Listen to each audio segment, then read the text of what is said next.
चलो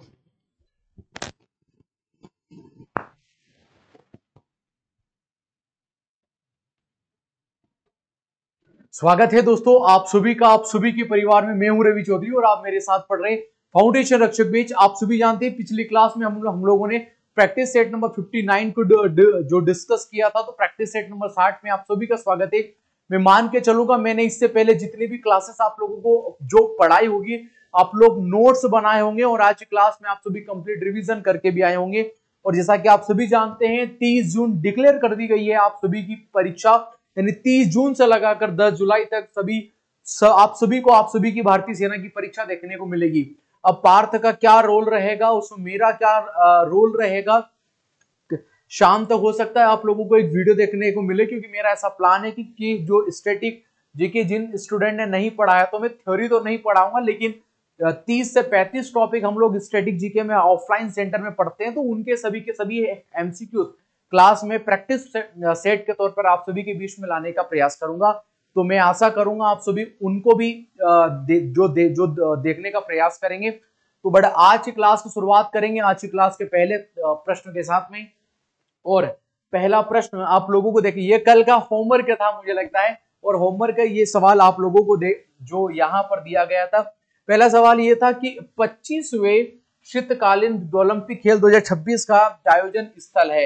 ये क्वेश्चन आप लोगों को होमवर्क में दिया गया था। क्या फ्रांस से यहाँ पर देखने को मिलेगा, यूएसए में, या आपका इटली में, या आपको चीन में यहाँ पर देखने को मिलेगा।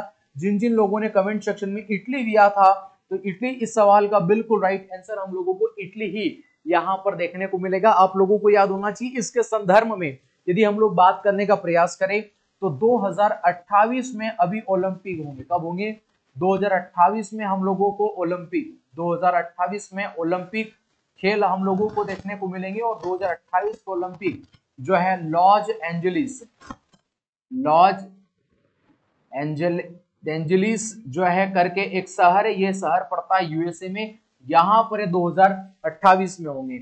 अभी अगर हम 2024 के ओलंपिक की जो खेलों की बात करेंगे, ओलंपिक खेलों की यदि हम लोग बात करेंगे 2024 की, तो आप लोग देखोगे कि फ्रांस की कैपिटल, जो फ्रांस देखने को मिला, उस कैपिटल पेरिस में हम लोगों को यहाँ पर यह देखने को मिले थे।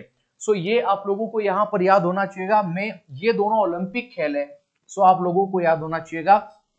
और यदि आप लोगों से पूछ लेगा कि 2026 के ये आपके एशियन खेलों का आयोजन कहां पर होगा, क्योंकि मोस्ट इंपोर्टेंट है, संभावना पर पूछ सकता है एशियन खेलों का आयोजन कहां पर होगा।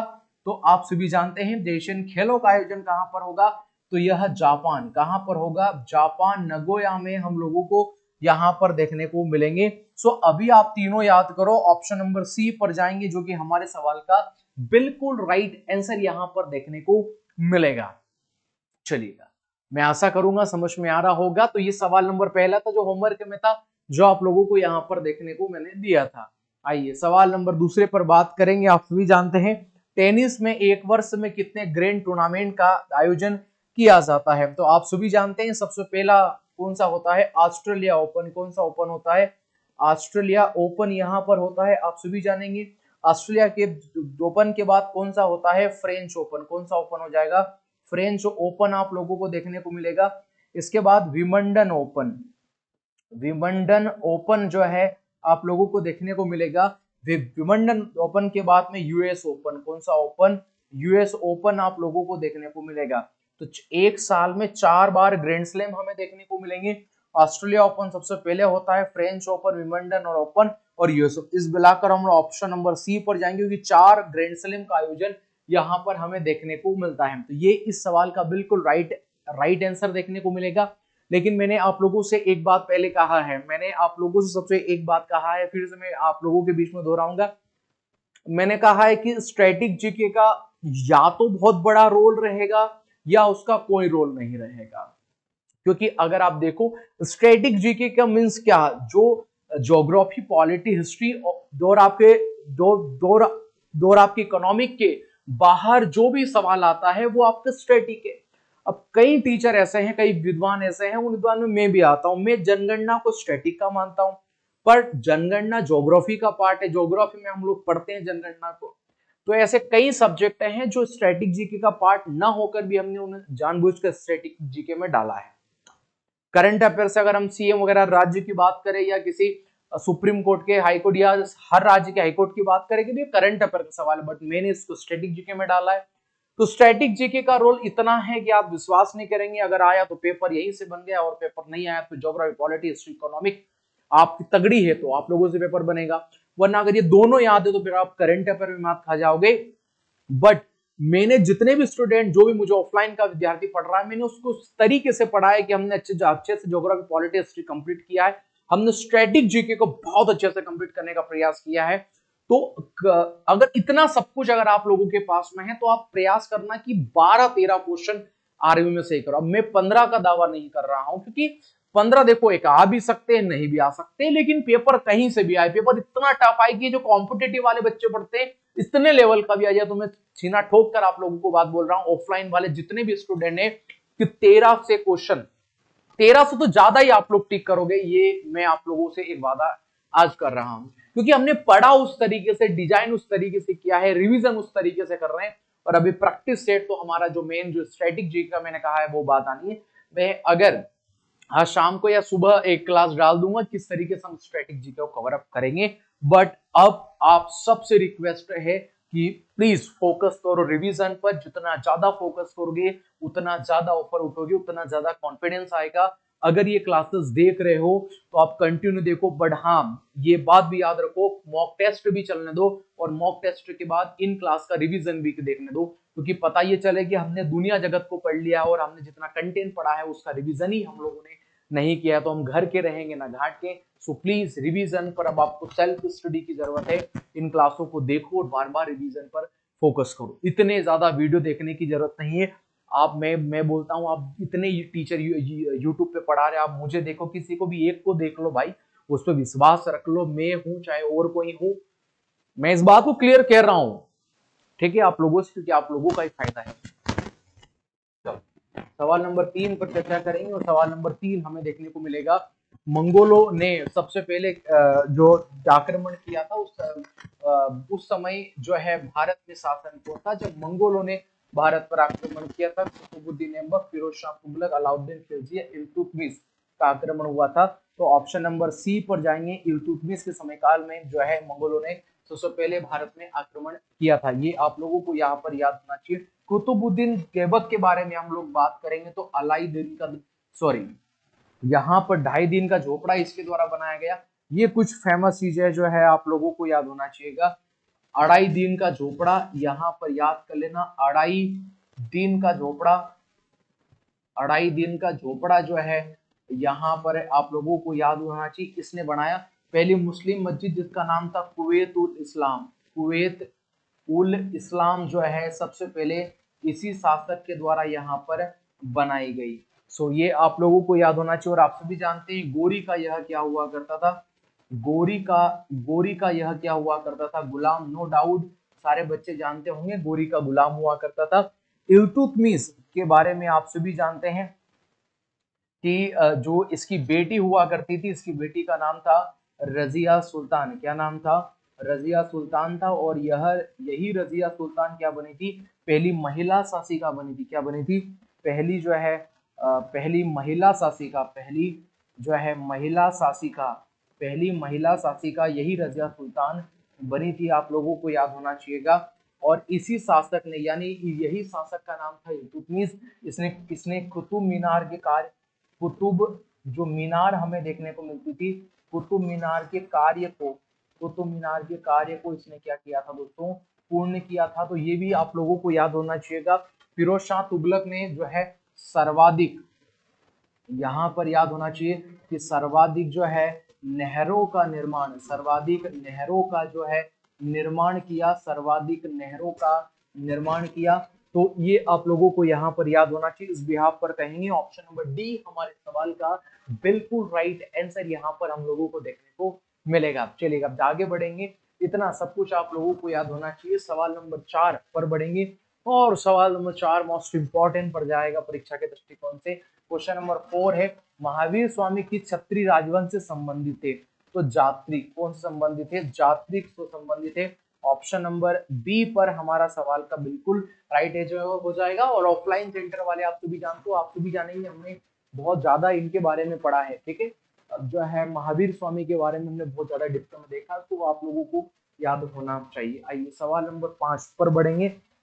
और 5 हमें क्या देखने को मिलेगा, 2011 की जनगणना के अनुसार भारत की साक्षरता दर क्या है। इसको ऑप्शन नंबर ए देख लेते हैं कि 4.40% है, 64.84% है, 82.14% है, 6.6 है। तो मैं बोलूंगा न तो ये है, न ये हो जाएगी, न ये हो जाएगी, और न ही ये रहेगी। आप सभी जानते हैं जब हमें 2011 की जनगणना देखने को मिली, जो 2011 की जनगणना देखने को मिली, इसी 2011 की जनगणना में आप लोगों को याद होना चाहिएगा, आप सभी विद्यार्थियों को, कि 74.04% हमें देखने को मिलेगी। इसमें अगर हम पुरुष की साक्षरता देखेंगे 84.14% के लगभग में, और अगर इसमें अगर हम महिला साक्षरता देखेंगे तो महिला साक्षरता 65.45% के अराउंड हमें देखने को मिलती है। तो ये पुरुष साक्षर, ये टोटल है, ये पुरुष है और ये महिला है। तो ये आंकड़ा आप लोगों को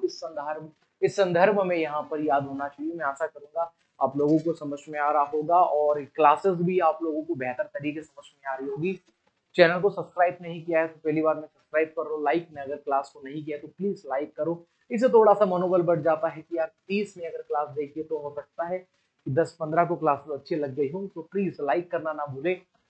बाकी तो मैं आपको बोल ही देता हूँ, क्लास मिलना ना मुझे। चलो सवाल नंबर 6 पर हम लोग बढ़ेंगे, और सवाल नंबर 6 हमें देखने को मिलेगा, भारत की पहली महिला मुख्यमंत्री कौन थी। तो आप सभी जानते हैं सुचेता कृपलानी। कौन है, सुचेता कृपलानी भारत की पहली महिला मुख्यमंत्री बनी थी। फर्स्ट जो है चीफ मिनिस्टर बनी वो सुचेता कृपलानी बनी थी। और उत्तर प्रदेश, यहाँ पर जो है उत्तर प्रदेश में पूरा डिक्लेयर कर रहा था, बट मैंने सोचा मैं खुद बता दूंगा। ममता बनर्जी आप सभी जानते हैं वर्तमान में पश्चिम बंगाल, यहाँ पर हो जाएगा पश्चिम बंगाल। इसी पश्चिम बंगाल की जो है यहाँ पर हमें देखने को मिलेगा, पश्चिम बंगाल की हमें यहाँ पर राजधानी देखने को मिलेगा। जयललिता पहले तमिलनाडु की हुआ करती थी, पूर्व मुख्यमंत्री। अब इनका डेथ हो चुका है, तमिलनाडु से यह संबंधित थी। तो ये आप लोगों को याद होना चाहिएगा। दो ऑप्शन लिख दिए सुचेता कृपलानी के, बट ऑप्शन नंबर डी ही हमारे सवाल का राइट आंसर यहाँ पर देखने को मिलेगा। आइए सवाल नंबर 7 पर बढ़ेंगे। मोस्ट इंपॉर्टेंट क्वेश्चन है सवाल नंबर 7। 13 ताली और झूमर किस राज्य का लोक नृत्य है। ये 13 ताली कहाँ का है, आप सभी जानते हैं 13 ताली और झूमर है। और राजस्थान का आपने गाना सुना होगा, झूमर झूमर झूमर लागे झूमर रे, सुना ही सुना। बताओ, आप तो टैलेंटेड हो, आप लोगों ने सब कुछ सुना होगा। ये गाने नहीं सुने होंगे, हो सकता है इससे बेहतर गाना सुना होगा।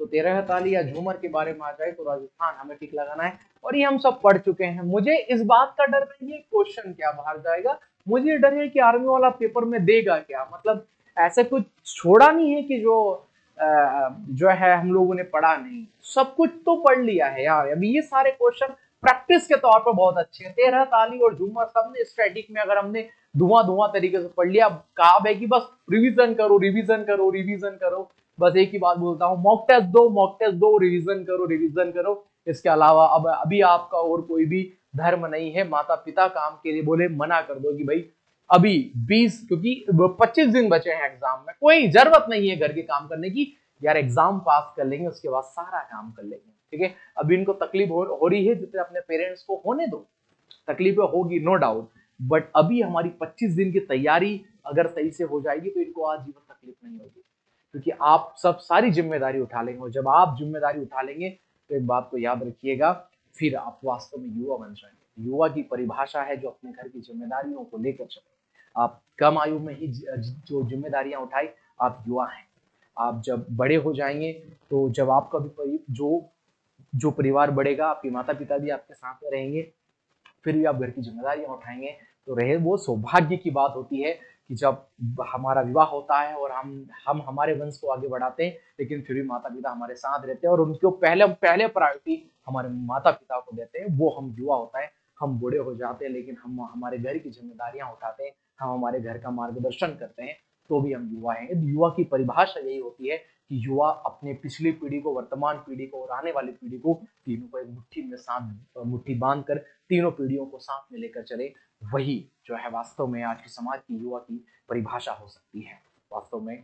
तो मैं आशा करूंगा आप लोगों को समझ में आ रहा होगा। मेरी बातों को जरा महत्व, गहराइयां इतनी नहीं है, लेकिन उनका अर्थ सरल है। कहने का अंतिम लक्ष्य यही है, केवल पढ़ाई करो, दुख दर्द सब देखे जाएंगे। ऑप्शन नंबर डी हमारे सवाल का बिल्कुल राइट आंसर रहेगा। तो सवाल नंबर 8 है, मुखोटा और युद्ध नृत्य किस राज्य के नृत्य हैं? तो आप सभी जानते हैं ऑप्शन नंबर सी हमारे सवाल का बिल्कुल राइट आंसर होगा। इसी का ही हम लोगों को मुखोटा और क्या देखने को मिलेगा, मुखोटा और युद्ध नृत्य हमें इसी का ही देखने को मिलेगा। ऑप्शन नंबर सी पर हम लोग जाएंगे और हमारे सवाल का यह बिल्कुल राइट आंसर यहाँ पर देखने को मिलेगा। आइए सवाल नंबर 9, मोस्ट इंपॉर्टेंट क्वेश्चन। 13 सितंबर 1948 को सरदार वल्लभ भाई पटेल साहब ने हैदराबाद को भारत में मिलाने के लिए ऑपरेशन पोलो यहां पर स्टार्ट किया था। आप सभी जानते हैं, अगर आपने कॉन्स्टिट्यूशन अगर हमसे पढ़ा है तो बेहद डिप्थ में चर्चा की गई थी इस सवाल की।